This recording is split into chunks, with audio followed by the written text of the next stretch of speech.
Welcome to the Ask Dr. Mom Show, episode 12. In today's show, we are discussing chickenpox, mastitis, family planning, and ADHD.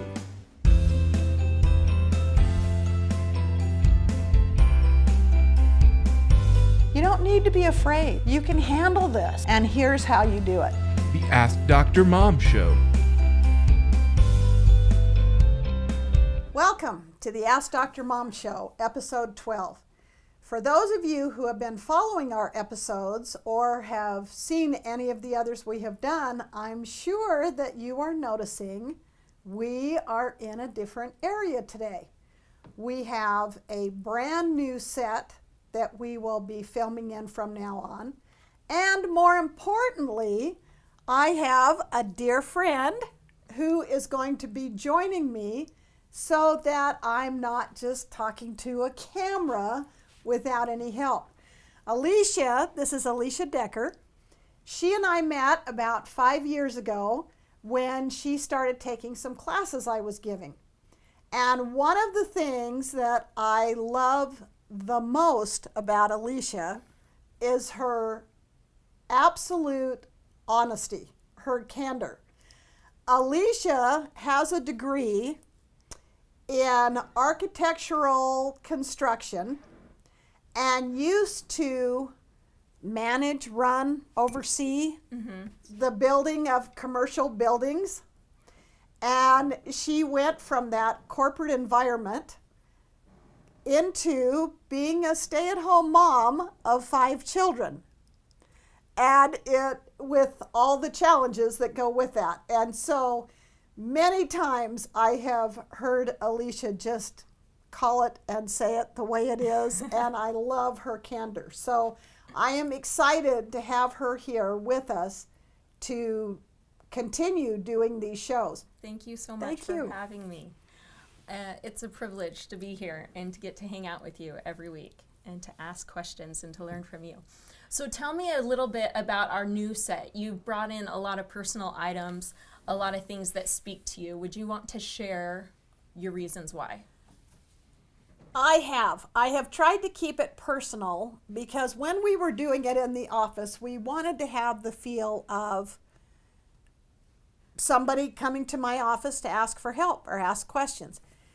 So I tried to keep this personal and keep that same type of feeling. On the right, I have pictures of my family, all 15 of our children. The bottom picture is our original 13, and the top picture is our 2 Filipino daughters, Allie and Kaylee. And then next to it, I have put up these live plants for several reasons.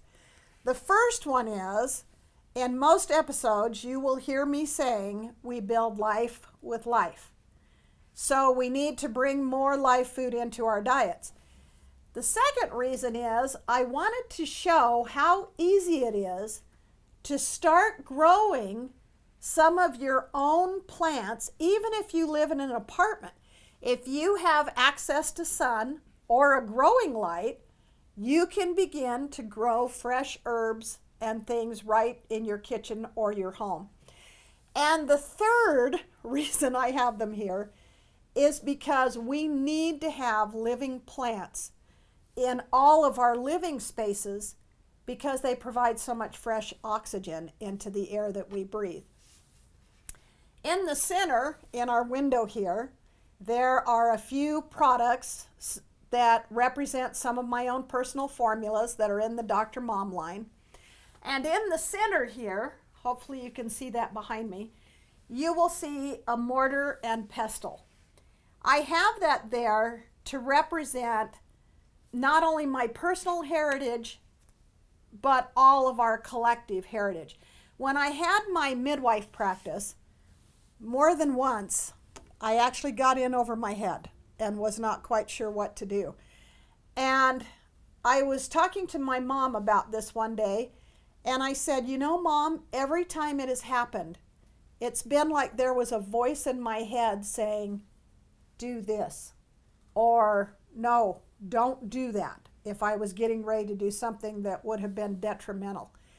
And as I was sharing this with her, she said, you know, I'll bet that's your great grandma.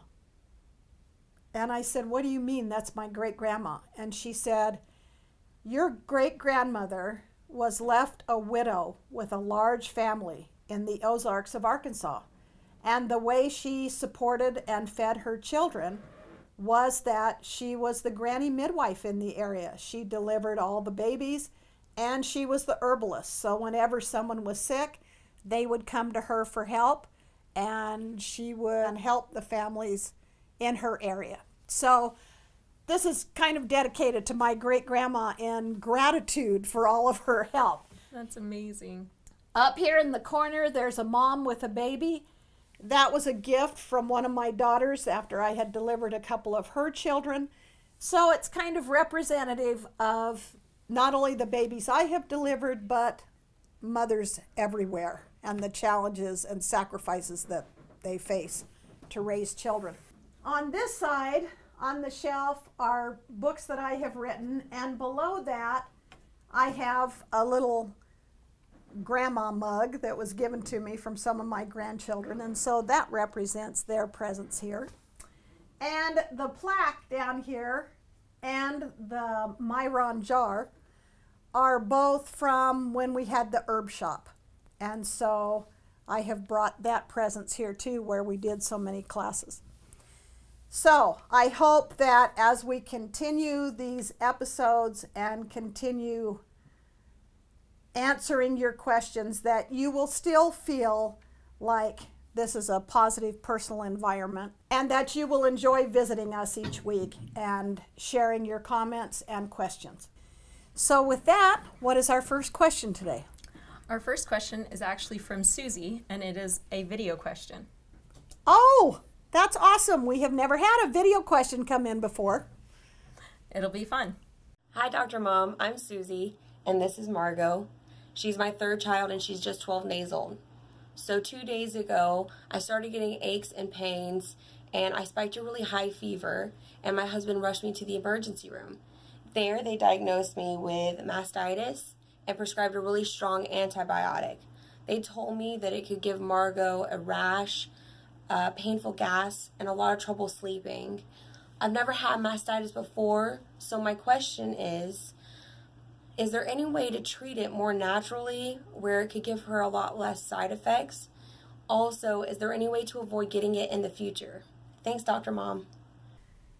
Susie, I'm sorry that you've had this experience with mastitis. It is miserable and really difficult to deal with. As far as the antibiotics go versus something natural, the first time I developed mastitis myself, I knew nothing about the herbs. I knew nothing about a healthy alternative. And so I went to a doctor just like you did and was put on antibiotics. Down through the years, I discovered that if I went on antibiotics, I was going to be extremely ill, run a very high fever, and be miserable for 3 or 4 days. If I didn't use the antibiotics, I was going to be absolutely miserable, run a high fever, and be sick for 3 to 4 days. So in my experience, it really didn't make a big difference. Since I have learned the things that I have been able to learn, my daughters, daughter-in-laws, and the women in my midwife practice now use natural methods, and we can usually completely flush it out in 24 to 48 hours. So you don't have to run that high fever and be miserable for 3 or 4 days. What we typically do is we will start taking echinacea and golden seal. It's a combination in one capsule, and I will typically use 4 capsules every 2 hours to hit it really hard. The second thing that we do is we make a really strong tea out of 3 parts dried mullein and 1 part dried lobelia. So for instance, if you started out with 2 gallons of water, I would probably put, a cup and a half or even 3 cups of dried mullein in, and then a cup and a half. Let's see, we do 3 cups to 1 cup. So you're talking about a volume, or are you talking about a weight, or does it matter when you say the 3 parts to the 1 part? You want to measure it out. So if you're going to put 3 cups of mullein in, you would use 1 cup of lobelia. Okay. Put it into your 2 gallons of water, and then you're going to simmer this down to 1 gallon. This is actually called a decoction, and it greatly multiplies the medicinal value of your herb. So once you have done that, you can strain it off and then use a cotton diaper or a dish towel, dip it into this warm decoction, and then place it right on the breast where the mastitis is, and keep that warm and moist. So once you put it on the breast, if you covered it with plastic, you could use a heating pad. I prefer to use something like a rice bag or a corn bag to keep that warm and moist. And typically my daughters-in-law will flush it out within 24 to 48 hours. Now, it is important that you keep nursing the baby while you're doing this to help draw that infection out, but there are no side effects for either one of you other than the fact that you'll be able to flush this infection out. And once you've had mastitis, as far as prevention goes, you'll be able to tell when it's threatening again, when you start feeling that sensation. The heat and see the redness. That's right. And so if you start immediately on the echinacea golden seal and get some mullein and lobelia on there, you should be fine in a couple of hours. It will pass fairly quickly. Quick question. So when you're making the decoction, did I say that right? Do you boil it? Do you just simmer it with the lid off? What do you recommend? Is there harm? That's actually a wonderful question, because you do not want to boil it. If you boil it, you're going to kill the medicinal properties in your herbs. So you want to bring it to a good simmer where it's steaming off and your volume is reducing, but don't allow it to boil. So simmer, make sure the lid's off, get it down to half the original amount. Exactly. Perfect. And then another question I had with the capsules. So are you using equal part golden seal and echinacea in your capsules?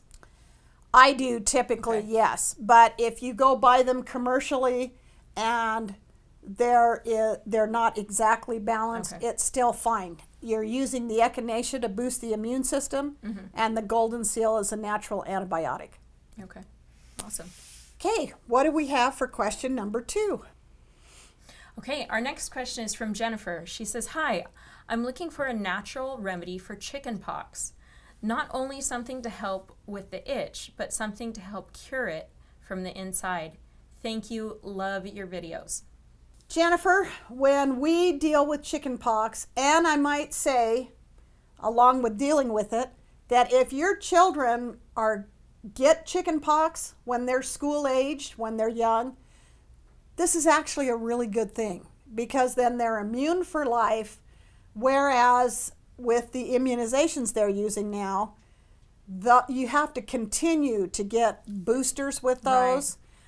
Right. And the school that Allie is in right now just recently had an outbreak of chickenpox, and they asked all of the unimmunized children to stay home for a couple of weeks, which was fine, but they continued to have chickenpox in the school. So obviously it was the immunized kids that were passing it back and forth. Well, and they're finding that when you have chickenpox naturally, it's immunizing you to other more severe diseases. That's what they're starting to find in studies. It's fascinating. It is. When you have natural immunities, you are much further ahead than you are trying to get it with immunizations.